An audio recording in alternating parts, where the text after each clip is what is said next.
আসসালামু আলাইকুম everyone, welcome back to my channel cooking fusion Bangla. আজকে আমি আপনাদেরকে করে দেখাবো কিভাবে মাত্র দুটো ডিম দিয়ে চুলার রেড ভেলভেট কেক তৈরি করা যায় 2 পাউন্ডের। তো চলুন দেখে নেওয়া যাক কিভাবে তৈরি করতে হয়। আর এটি খুব অল্প সময়ে এবং খুবই ময়েস্ট, একদম খুবই মজার একটি কেক। তো চলুন দেখে নেওয়া যাক কিভাবে তৈরি করতে হয় তার প্রস্তুত প্রণালী। প্রথমেই লাগছে আমাদের ময়দা। আমি মেজারমেন্ট কাপে 1 কাপ ময়দা নিয়েছি। কোকো পাউডার নিয়েছি আমি 1 চামচ, বেকিং পাউডার নিয়েছি হাফ চামচ এবং বেকিং সোডা নিয়েছি হাফ চামচ। এখন এগুলোকে আমি ভালো করে চেলে নিব। শুকনো উপকরণ সবগুলো একসাথে ভালো করে আমি চেলে নিচ্ছি। অবশ্যই খুব ভালোভাবে চেলে নিতে হবে। আর এরকম গুটি থাকলে সেটা একটা চামচ দিয়ে কোকো পাউডারগুলো একটু এরকম করে দিতে হবে। তো এখন আমি সবগুলো উপকরণকে ভালোভাবে মিক্স করে রেখে দিলাম। অন্যদিকে আমি বলেছিলাম দুটো ডিম দিয়ে আজকে আমি রেড ভেলভেট করে দেখাবো। তো দুটো ডিম আমি ভেঙে নিয়েছি আর চিনিটা এর সাথে মিশিয়ে নিয়েছি। চিনির পরিমাণ হচ্ছে মেজারমেন্ট কাপে 1 কাপ। আপনার ময়দা যতটুকু নেবেন চিনির পরিমাণও ঠিক ততটুকুই হবে। এখন একটি ইলেকট্রিক ভিটার দিয়ে খুব ভালো করে ভিট করে নিচ্ছি। এখন দিয়ে দিচ্ছি সয়াবিন তেল। আপনারা চাইলে গলানো বাটার দিতে পারেন। আমি এখানে সয়াবিন তেল দিয়ে দিচ্ছি হাফ কাপের মতো। এখন এটাকে খুব ভালো করে মিক্স করে নেওয়া হয়ে গেলে এখন দিয়ে দিব ভ্যানিলা এসেন্স। ভ্যানিলা এসেন্সটা দিয়ে আবারও মিক্স করে নিব। এতে করে ডিমের যে কাঁচা গন্ধটা সেই গন্ধটা আর থাকবে না। তো ভ্যানিলা এসেন্স দিয়েছি আমি হাফ চা চামচের মতো। এখন দিয়ে দিব হলুদ রং। আর আপনাদের কাছে হলুদ রং না থাকলে আপনারা অরেঞ্জ কালারটাও দিতে পারেন। এখন দিয়ে দিব লাল রং। হলুদ রং দিয়েছি আমি কয়েক ফোঁটা আর লাল রং দিয়েছি 1.5 চামচের মতো। যদি আপনারা জেল ফুড কালারটা দেন সেক্ষেত্রে অবশ্যই ফুড কালারটা আরও কমিয়ে দিতে হবে। তো এখন লিকুইড কালারগুলো খুব ভালোভাবে আমাদের মিক্স করে দিতে হবে। আর ইয়েলো কালার বা হলুদ কালারটা দিয়েছি আমি যাতে করে লাল রংটা খুব ভালোভাবে কেকের মধ্যে বজায় থাকে। অনেকের অবজেকশন থাকে যে লাল রংটা কেকের মধ্যে থাকে না বা কেকের কালারটা একদম পারফেক্ট রেড কালার হয় না। তো তারা আজকের এই টিপসগুলো ফলো করে তৈরি করলে একদমই পারফেক্ট একটি ময়েস্ট রেড ভেলভেট কেক তৈরি করতে পারবেন, একদমই রেড কালারের। তো এখন আমি যে চেলে রেখেছিলাম সে ময়দাগুলো আবারও চেলে দিচ্ছি। ডাবল করে চালাতে এর মধ্যে কোনো রকমের গুটি গুটি থাকবে না। এতে করে কেকটা অনেক বেশি ময়েস্ট থাকবে, অনেক বেশি সুন্দরভাবে ফুলে উঠবে এবং খুবই সফট হবে।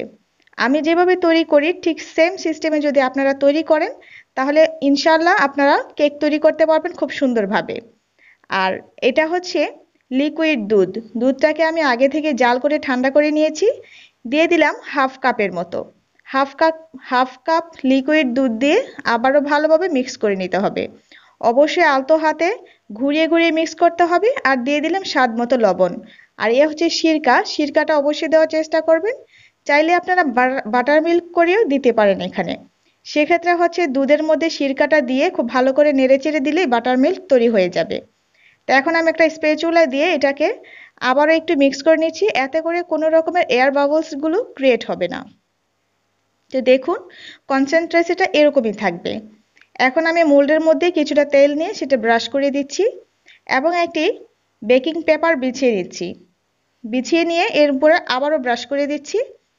এখন ঠিক উপর থেকে ব্যাটারটা ঢেলে দিতে হবে।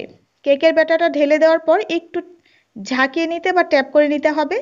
এতে করে ভিতরে যে এয়ার বাবলসগুলো ক্রিয়েট হয় সেগুলো আর থাকবে না।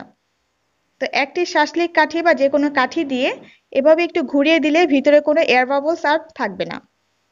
তো অন্যদিকে আমি চুলার মধ্যে একটি ফ্রাই প্যান আগে থেকে প্রিহিট করে নিয়েছি। এখন আমি একটা স্ট্যান্ডের মধ্যে এই কেকের মোলটি বসিয়ে দিলাম। আর অবশ্যই ঢাকনার মধ্যে ছিদ্র থাকলে সেটা বন্ধ করে দিতে হবে।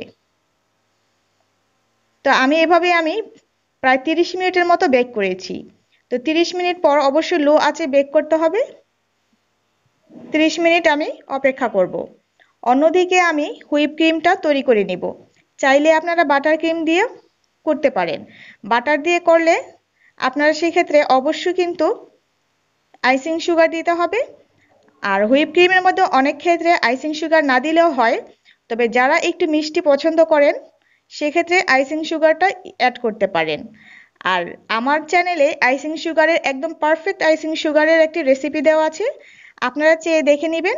আমি ইনবক্সে বা ডেসক্রিপশন বক্সে লিঙ্কটা দিয়ে দিব, সেখান থেকে চেক করে দেখে নেবেন। তো দেখুন, আমি প্রায় 30 মিনিট পর কেকটাকে চেক করে নিচ্ছি, একদমই কিন্তু কাঠিটা পরিষ্কার আসছে, তার মানে কেকটা সম্পূর্ণভাবে হয়ে গিয়েছে। তো এখন আমি কেকটাকে মোল্ড আউট করে নিলাম। দেখুন কতটা সফট হয়েছে, আপনারা নিশ্চয়ই স্ক্রিনে দেখে বুঝতে পারছেন। খুবই সফট, এবং আমি যে সিস্টেমে তৈরি করেছি এভাবে যদি তৈরি করেন, এরকমই সফট একটি রেড ভেলভেট কেক আপনারা বাসায় তৈরি করতে পারবেন। তো এখন আমি একটি নাইফের সাহায্যে কেটে নিচ্ছি। অবশ্যই কেকটা ঠান্ডা হওয়ার পর কেটে নিতে হবে। এখন আমি অসমান জায়গাগুলো একটু সমান করে দিচ্ছি। আর এই যে কেকের গুঁড়াগুলো, এগুলো কিন্তু ফেলে দেওয়া যাবে না, কারণ এগুলো পরবর্তীতে আমরা ডেকোরেশনের জন্য ব্যবহার করব। তো দেখুন, এগুলোকে আমরা একটি গ্রাইন্ডারে গ্রাইন্ড করে ডেকোরেশন করব। এ হচ্ছে সুগার সিরাপ। সুগার সিরাপটা হচ্ছে পানি ও চিনি একসাথে আমি গুলিয়ে সেটাকে জাল করে ঠান্ডা করে নিয়েছি। তো সুগার সিরাপটা অবশ্যই দিবেন, এতে করে কেকটা অনেক বেশি ময়েস্ট থাকে এবং কয়েকদিন ফ্রিজে রাখলেও সেটা ড্রাই হয় না। কিছুটা আমি হুইপ ক্রিম এখানে বোর্ডের মধ্যে দিয়ে দিলাম, যাতে করে কেকটা আর না নড়ে। তো এখন আমি হুইপ ক্রিমগুলো এখানে দিয়ে দিচ্ছি। খুব মসৃণ করতে হবে না, প্রয়োজন মতো এখানে দিয়ে দিচ্ছি। দিয়ে উপরে আবার আরেকটি কেক দিয়ে বসিয়ে দিচ্ছি। এভাবে যার যতটা পছন্দ লেয়ার করে নিতে পারবেন। তো আমি এখন পুরোটা কেক আমি হুইপ ক্রিম দিয়ে কভার করে নিচ্ছি। আর সাইডে যে বোর্ডের সাইডে লেগে থাকে, সেগুলো একটা টিস্যু পেপার দিয়ে মুছে নিচ্ছি। আর ওই যে গুঁড়া করা অসমান যেই কেকটা রেখেছিলাম, সেই কেকটাকে আমি গুঁড়ো করে নিয়েছি একটি ব্লেন্ডারে। এখন সেগুলোকে এভাবে বসিয়ে দিব হাত দিয়ে। ডিজাইনটা হচ্ছে আপনাদের মনের মতো, আপনাদের পছন্দ মতো যে কোনো রকমের ডিজাইন করে নিতে পারেন। তো আমি খুব সহজ একটি ডিজাইন দেখাচ্ছি, যাতে করে সবার বুঝতে বা শিখতে সুবিধা হয়। তা আমি এভাবে পুরোটা কেক চারদিক থেকে কভার করে নিচ্ছি। আর একটি নজেল দিয়ে, আমি একটি স্টার নজেল দিয়ে একটু ঘুরিয়ে ঘুরিয়ে একটি ফ্লাওয়ার শেপ করে নিচ্ছি।